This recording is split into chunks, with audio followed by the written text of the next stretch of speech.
Disclaimer, I want to make sure that I don't offend anybody at all. I think this is such a sensitive topic that nobody actually really talks about. Just to put out there, I don't want to offend anyone. Please, please, please, please, please, please. Okay.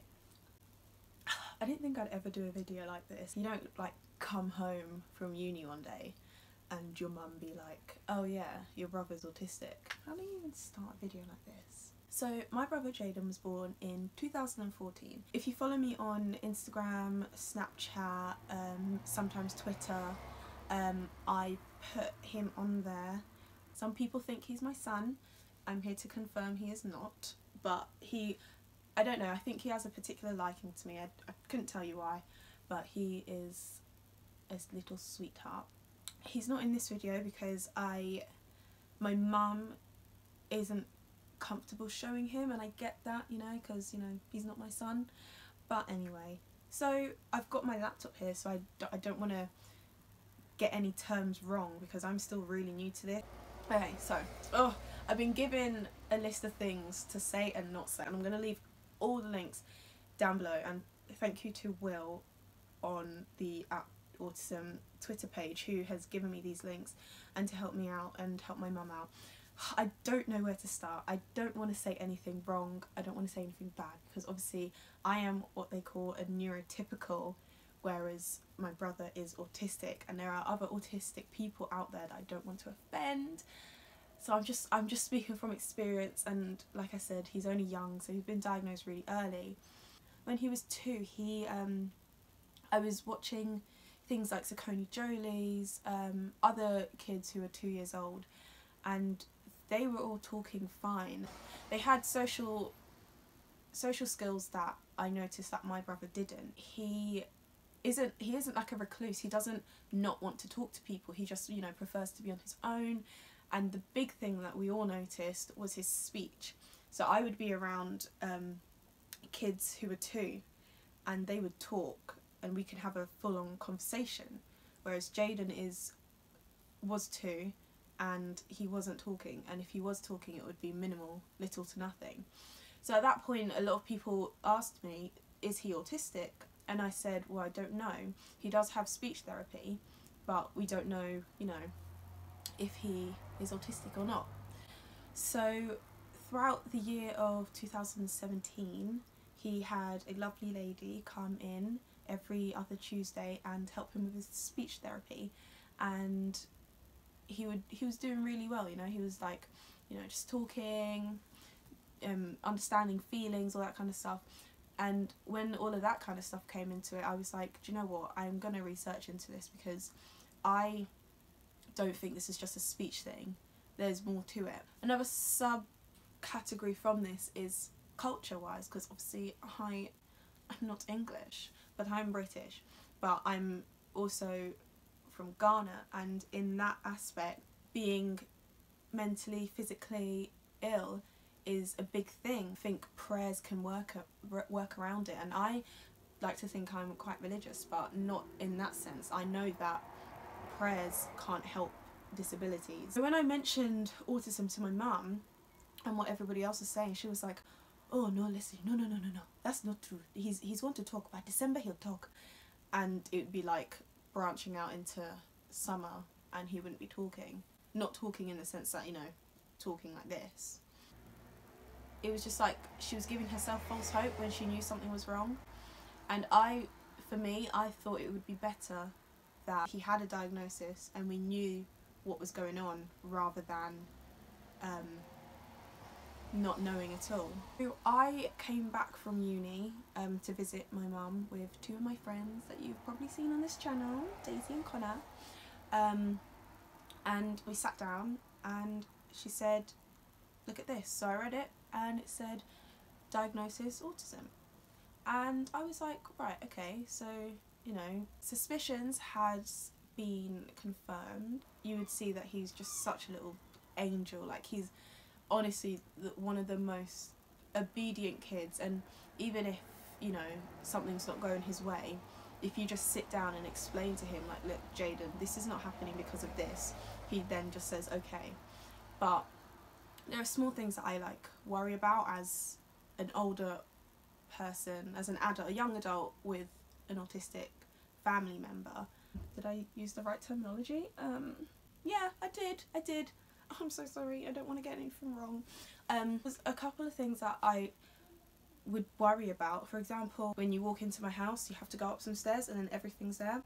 So the front door is at the bottom. A day after my birthday, he walked down the stairs and then opened the door, and then my mum heard like car tyres, and he almost got run over because he doesn't understand the concept of not, you know, like, and I mean now he does, but like at that point he didn't understand, and it had to take, you know, something almost so fatal to make him understand. And it's just small things like that. Like, I'm on Twitter and I see like all these autistic children who are going missing, and I watched a documentary yesterday which I will link down below because it was really good and really informative. What is it again? Shit. Basically, 1 in 5 children with autism struggle to speak properly. I'm not going to put anything down to it yet because Jaden's only 3, but some of these children are, well, they're not children, they're adults, and they can't talk and stuff like that. You know, it kind of worries me, especially if I'm so far away at uni. I don't want to think about things like that, but you know, it's always going to be in the back of my head. I think my mum has had to struggle with it the most because I was originally going to do early childhood studies, but I decided to, you know, ruin my life and do drama. But with early childhood studies, I was very into child development, and I was kind of on board with it. I knew the kind of support he'd be getting, and I knew that he would be okay. But it was very hard for my mum to come to terms with it because, you know, she hasn't had to deal with things like that. And I tried to explain to her, like, it's not something that, you know, can be fixed, and she knows that. The culture side and how people in Ghanaian culture will respond to it, and that's why Jaden is not in this video. I just wanted to, you know, kind of put this video out there, especially for this week, because I know that there are so many people my age who, well, I don't know, I feel like I'm a rarity because my mum had Jaden when I was 16, so I'm one of those, like, I don't want to ever be reminded of how old I'm going to be when Jaden's 16, so I don't want to know, but I know I'm going to be old, but at the same time, I'm old enough to know. Like, if I was about 3, 4 when he was born, and what, I'd be 6 after that, I wouldn't understand what's going on. So I just want to know.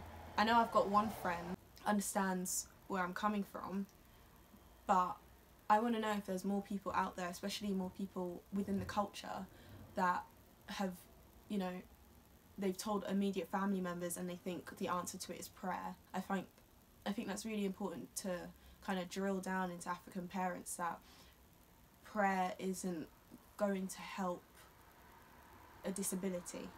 You can pray for faith, you can pray that you can pull through, but you can't pray it away. Like, this is something that they're born with and is going to be with them for the rest of their lives, but at the same time they're still going to be functioning humans, you know. They're not going to be neurotypical like us, but they're definitely going to, you know, make it out in life, and I think Jaden will be absolutely fine. I do worry, you know. I shouldn't, because I know, you know, I shouldn't worry, and I won't. It's just nice to have this week especially to be reassured that he'll be okay. We're lucky to live in an area where there's so much support.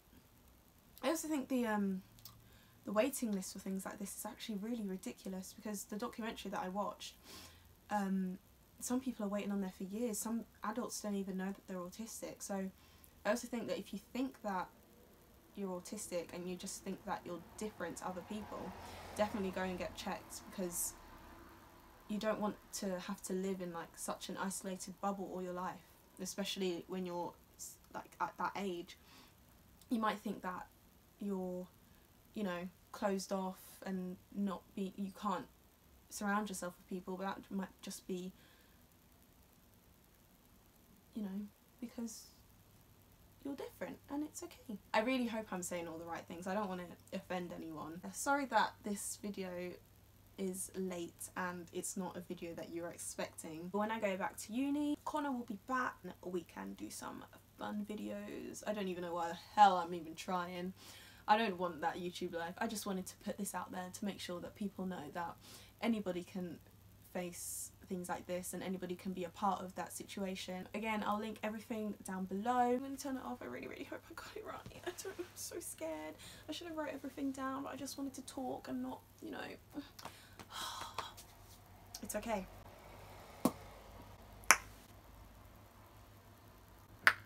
But yes, thank you so much for listening, and thank you very much. Goodbye, friends. Goodbye. This video isn't even about me. Look how sexy I look. Oh, my hair. Oh, bit of weave come out. Hide that. Ain't nobody need to know.